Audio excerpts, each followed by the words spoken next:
Hello everyone, thank you for joining, and apologies if you've had to join several times. There's a bit of an IT issue at this end, but thank you for your persistence.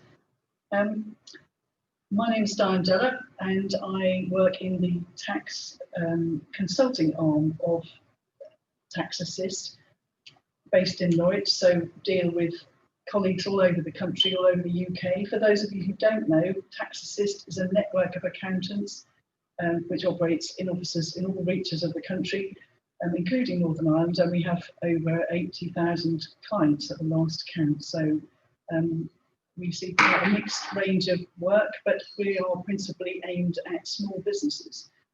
So as providers of services to small businesses, you would expect that we would see R&D claims that are also small, but small can mean many things. So we've called the presentation today, Releasing Cash from Innovation. During the pandemic, we've seen quite an uptake in R&D claims, I think because people have realised the value of them in terms of generating cash for a business, and at the moment cash is very important to everybody, as we know. So in terms of claims that we've made, yes, we've helped make claims for something of the region of £4,000 in terms of tax saving, but we've also worked on claims that are almost 300,000. So as I say, small can mean anything. Everyone's claim is important to them, and a £10,000 refund could be game-changing for a company in a start-up position that is looking to make that last bit of investment in their work in order to get their trade started. So every claim you make gets the same level of care, and we like to ensure that everything we submit to the revenue is very robust. The ultimate test, without meaning to sound over dramatic, is could I stand up in a court of law and defend the work that we've done? And I prefer to be always in that position. There was a case announced in the press just this week, actually, where of an R&D claim that had been made that was completely fraudulent. That was an extremely large claim for 29.5 million, and the individuals that sent in that claim are going to be doing jail time. But I've never even had to go to court to defend anything, and certainly don't want to start. So it's a salutary lesson that the revenue do take these things very seriously, and it's important that we meet all the conditions before submitting a claim. So I've skipped a bit early perhaps to this slide that says, what is R&D? R&D work takes place where a specific project seeks to achieve an overall advance in science or technology. So an overall advance means that although you may not have done a thing before, another company has already done it, so you won't get R&D relief for repeating work that someone else has already done. You can't reinvent the wheel, as it says.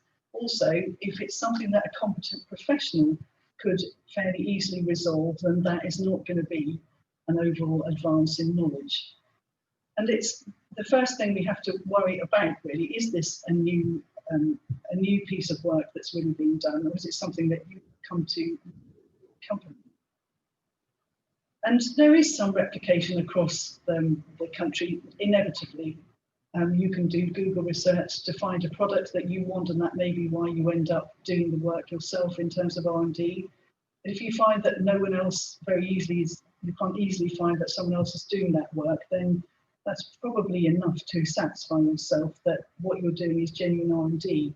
In terms of overlap, I mean, you can imagine at the moment that car manufacturers are all working very hard on all the technology behind electric cars to do with battery charging times and the life of the batteries and so on. And no doubt every car manufacturer is making a claim for R&D relief in their own particular way, although they are essentially doing the same thing, but linked to their own vehicles. So you can't 100% say you're not overlapping with someone.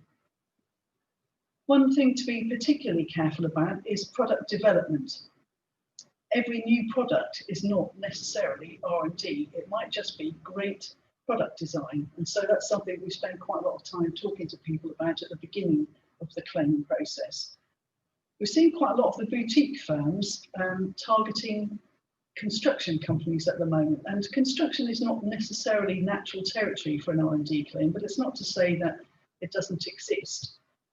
But it's a case where very often you're reusing existing technology just to a new solution. I mean, construction companies very often come up with tricky problems to solve. It might be a listed building, perhaps, that's throwing up particular issues, or some kind of a construction site where it's positioned between other buildings and that presents particular problems. But so you have to keep coming back to this definition. Is there an overall advance in science or technology? And we also have to be sure it's science. So science doesn't mean arts, humanities, social sciences. It means science where there's a systematic process for going through techniques and so on. So if we've decided that it is R&D work, what is R&D going to relate to? Well, it can be a product, a process, or a system. So a product is easily enough to understand. It may be a tangible thing, not a microwave, but we all know what something like that would be, or a component for something. It could, a physical thing, and you might build a prototype along the way in terms of developing the R&D idea. Quite often we're seeing work in the area of software development at the moment, people developing platforms to be widely used by consumers, applications that link to particular products. We're seeing quite a lot of use of blockchain technology in supply chains, and increasingly wide use of blockchain. And artificial intelligence is another area that is being seen increasingly. So IT is a particularly hot area for an R&D claim. And actually, it's become that much more accessible to everybody that it can come from any corner. It doesn't have to be a large company now that's carrying out R&D on IT. It's so much more accessible. It could be, well, we had one case where two guys pretty much in their bedrooms doing work in parallel, just in a very small setup. So it can come from anywhere. Also, it doesn't have to be successful, and that seems somewhat ironic. You would imagine that R&D needed to be proven, but the idea is that you have a project in the first place, not necessarily that the project is a success. There are many reasons why things may not succeed. It may be that your theory was flawed from the outset. You may find snags along the way when you start testing as part of the project, or it may be that at the end it's just impossible to scale up what you end up with, or you can't achieve commercialization in the marketplace. So there are any number of reasons why the claim may be successful, but the project is not. So don't let that deter you.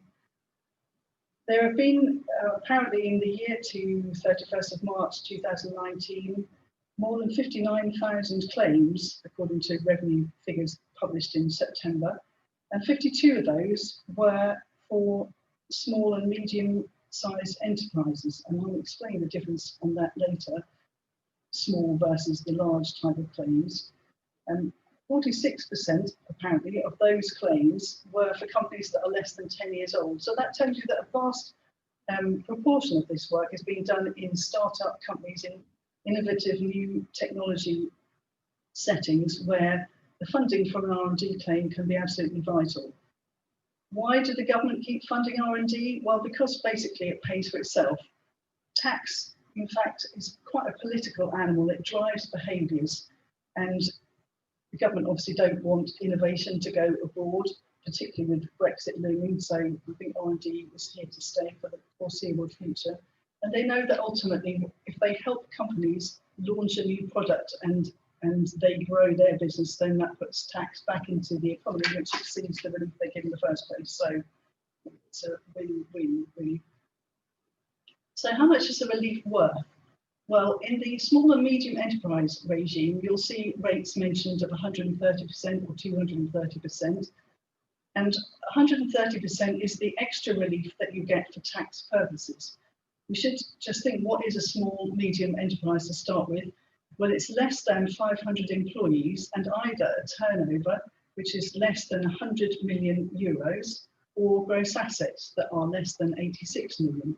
The definitions were drawn up by the European Union, so once we were part of the EU, and I don't know whether that will change in the future, but they're the definitions we have for now.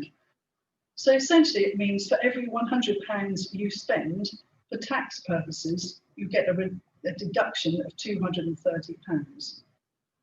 And be in no doubt, this is free money from the government. Sometimes companies are reluctant to claim because they think it will be a lot of work, and obviously we hope that we do that work for you. but it is genuinely free money. It's the government giving a boost to technology, work in the area of technology. So it can be very valuable in terms of the actual tax relief that you receive. If your eligible costs are 100,000, and then you have a profit of 230,000, you would have tax to pay at 19% on 230,000. Sorry, 100. I've not explained that at all. I'll start again.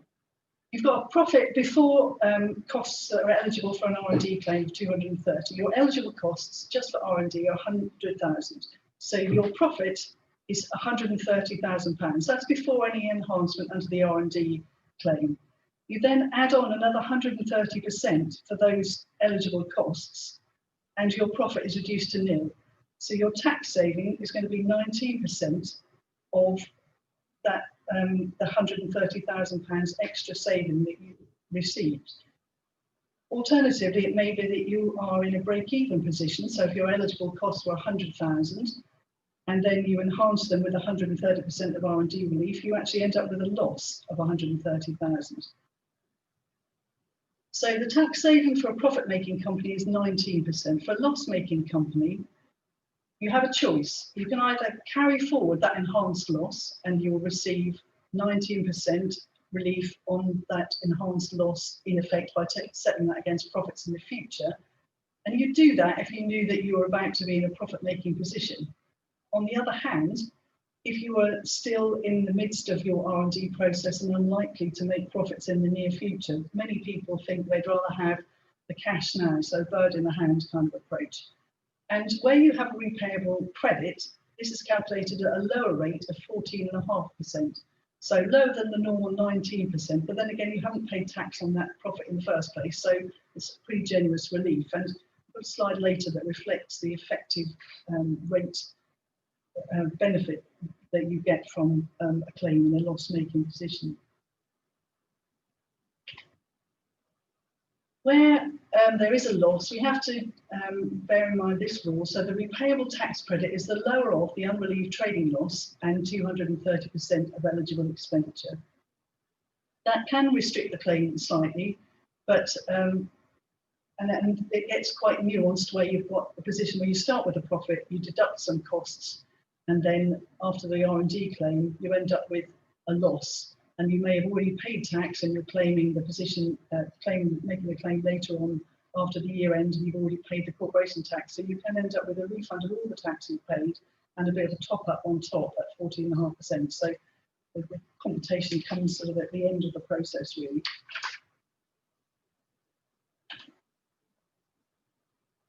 So I've talked quite a bit about eligible costs, but what do we mean by that? So this slide has got the 5 key areas. Staffing is going to be a key one. Invariably, the directors of a company are going to be involved to some greater or lesser extent with an R&D project. It may be it's a one-man band. I should say, shouldn't I, one-woman band. And so it may be there's only one person's salary to worry about.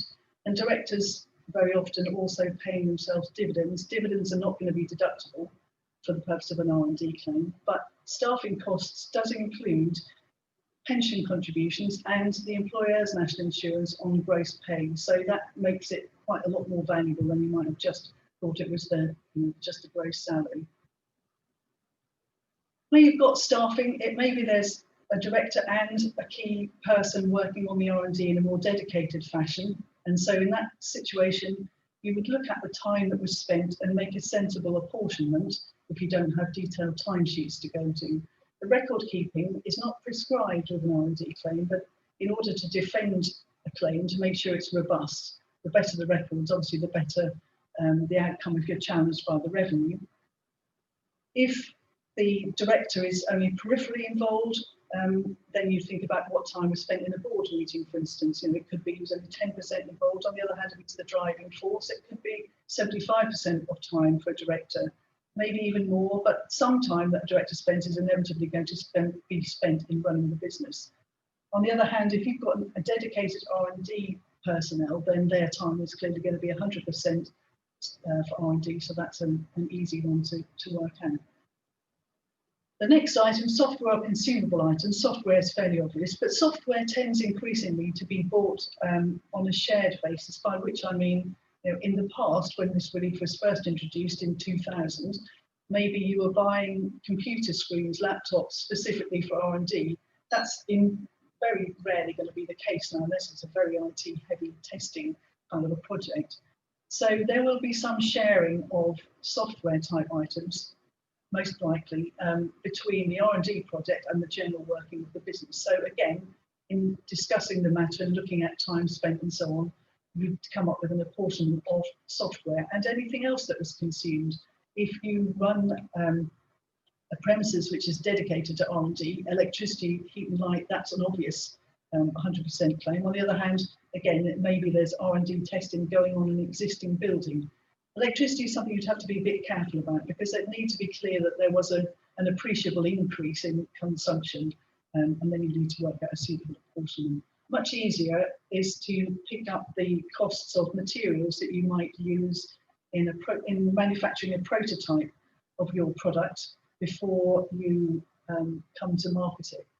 You have to be a bit careful with that, because if you end up selling your first prototype, that's the first in class, then you wouldn't be able to claim for material costs incurred in that instance. But if you happen to sell it and it's just good fortune really, or what you sell is a byproduct, an inevitable byproduct of the R&D work, or in fact if the costs of the thing you sell are not met by the thing, the proceeds from what you sell are not met by the cost that you've incurred on the R&D, again, that wouldn't be, there wouldn't be any restriction there, but it is something to be aware of. So subcontractors, another key area. Very often, if you are a small company, you may not have enough expertise in-house to develop the product, IT or physical product. Usually the directors and the key personnel of the company are going to be the ones who come up with the idea in the first place, and demonstrating a level of expertise in their hands is helpful to the claim, because if they're clearly experts in their field, then it gives credibility to any claim that you make. But they may not have the time or the expertise to actually manufacture, and I mean that in the broadest sense. And so very often subcontractors are called in. That's, again, an allowable cost. So subcontractors, their time will be wholly allowable, but there is a restriction, because the company itself that's making the claim is not paying PAYE NIC in respect of those individuals. They're not employees. Therefore, there's a restriction to 65%, and that's what the legislation sets out. You can only claim 65% of the total cost of subcontractors. The same applies to externally provided workers. They can get a bit more complicated on both of those two, subcontractors and external workers, if the company is connected, because if there is a connection, which broadly means the provider of the subcontract labour or external workers is under common control with the claimant company, you can actually claim all of the costs. There's also an election you can make, but that's not usual, because that means giving up a lot of sensitive information. It's more unusual for the types of claims that we see for that control to be an issue. Mostly we're seeing restrictions to 65%, but it is an issue that you need to be aware of. Subjects in a clinical trial, payments for that seems particularly relevant, doesn't it, in the pandemic, but that's not something that's terribly common, beginning sort of claims that we see. So, restrictions on relief. There are times when relief will be restricted. If the R&D expenditure is subsidised, then there can be a restriction on relief. I'll come to that. If a project has already received €7.5 million worth of total aid under this SME scheme, they won't be eligible for any more. And if the R&D has been subcontracted to the company, then again, there'll be a restriction. Now, in terms of the first and the third bullet points there, the restriction may well mean that instead of being eligible under the SME scheme, the company actually has to make a claim under the large company scheme, which is known as the RDEC, and we'll come to that a bit later. So the types of subsidy that we need to be concerned about for SME versus RDEC are notified state aid. SME relief itself is a notified state aid. So where the UK government gives R&D relief under SME regime, that is a state aid. If you receive another form of grant, then potentially you couldn't claim SME because you can basically you can't have your cake and eat it, essentially. There are all types of there are all types of grant funding, and some of those are not state aid. There's de minimis aid grants, for instance, and those won't form state aid. One thing that is particularly relevant is this CBILS, the Coronavirus Business Interruption Loan Scheme, which we've got to be very careful of when looking at claims in the future. This CBILS is notified state aid, excuse me, but when you read back into the detail behind that, it's within a temporary framework. Obviously, it's a temporary measure. And so there does seem to be a suggestion from the revenue that if the CBILS has been for general business support, as opposed to specifically in relation to an R&D project, that it may not prevent you from making an SME type claim. So this is where you get into the sort of detail that we need to worry about when we start working with companies, because it's important to be very clear on this, because it does make a big difference to the relief that's claimed. So again, in terms of record keeping, if you have a clear audit trail of what you've applied for and where the money's been used, and potentially you've ring-fenced the money that you've received, that would be a great help. But frankly, at the moment, anyone who's applied for a CBILS probably just needed the money and they needed to spend it urgently. So we understand that that may not be possible. So as I've mentioned, if you're not eligible for SME relief, then you will be eligible perhaps under the RDEC, the R&D Expenditure Credit Scheme. So although this is aimed at companies which don't meet the SME definition, if you remember, we talked about earlier. So you're still a small company, but because you've had some subsidised funding, you are only able to claim as a large company under the RDEC. That can apply also in terms of subcontractors. So subcontractors ordinarily can't claim. You make the claim if you are the owner of the intellectual property, essentially. So if as a subcontractor you carry out work for another company, you do the piece of work, you're paid for that work, and the company that's bought your services retains the intellectual property. Now, ordinarily, that would mean that you would expect your customer to be making the R&D claim, not the subcontracting company. But there can be cases where, again, an RDEC claim applies, and that may be where the customer is a body that can't actually make a claim itself. So if it's a government department, for instance, they won't be able to make a claim for R&D relief, and that can therefore mean the subcontractor is eligible, but they, again, only get it at the RDEC rate. And this is a slightly more complicated process, only in terms of the computation. The essential rules are the same, eligible costs, and you can still get a cash refund, but RDEC is described as an above-the-line credit, so that the RDEC itself is subject to tax before calculating the overall outcome. So just to make the point of the difference between SME versus RDEC, the relief, if you are a profit-making company and small, making a small company claim, the relief is worth 24.7% to you. So in terms of your eligible expenditure, you recover 24.7% of that cost. If you're a loss-making company, actually the relief is more valuable, so it's 33.33%. Under the RDEC scheme, it's 10.7%. It's gone up slightly because the RDEC rate has gone up to 13%. It was previously 12, so then it was 9.7%. But you can see the difference. It's still free money, so it's still worth making a claim, but pegged back quite a lot by having to use the large company scheme. There are a few things changing on the horizon, which is also worth mentioning at the moment. In April 2021, and this was actually put off from April 2020, we met with the then Chancellor Sajid Javid before last Christmas and made the case, as did many companies that commented on the consultation that was carried out, that for a company in a startup position, putting anti-avoidance legislation was going to be very harmful to them. We understand the reason for the need for anti-avoidance, the issue being that companies were seen to be setting themselves up to claim R&D relief, never actually really having any intention to trade, taking free money from the government and disappearing. So clearly that's not desirable.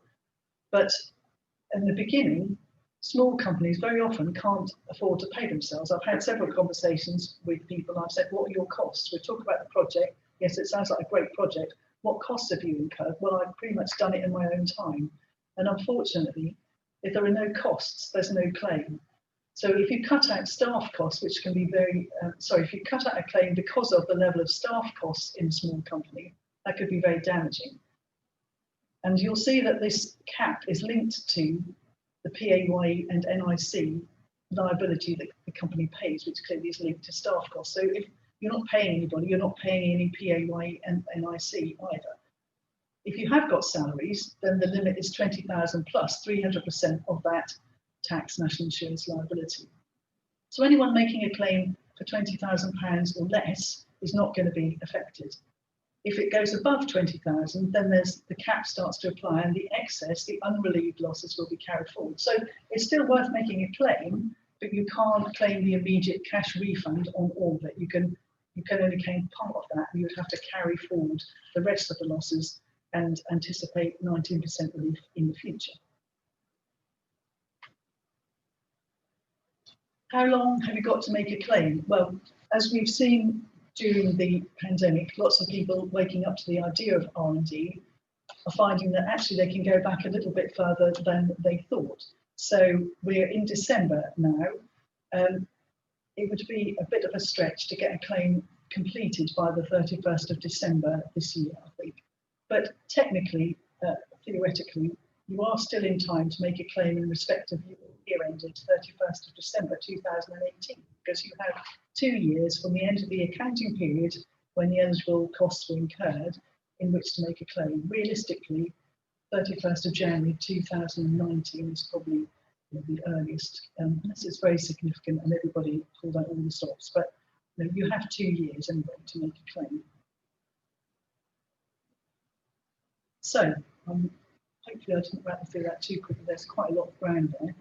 I should have introduced at the beginning my colleague Claire Ellis, who's sitting next to me, with the idea that we would both have a look at the questions here and pick out a few if there are any. If there are none, then that's great. There are some contact details at the end. We've managed to stay open throughout the pandemic. In fact, I don't know that I've ever been busier from working from home. For everyone, it begins to feel a bit like living at work, doesn't it? So it's stressful, but we've all soldiered on. A bit more to go, I think, yet. So we are very much free for telephone, video consultations, and you'll see there's some contact details at the bottom there. If you'd like to email in any questions that occur to you later on. And thanks for your time.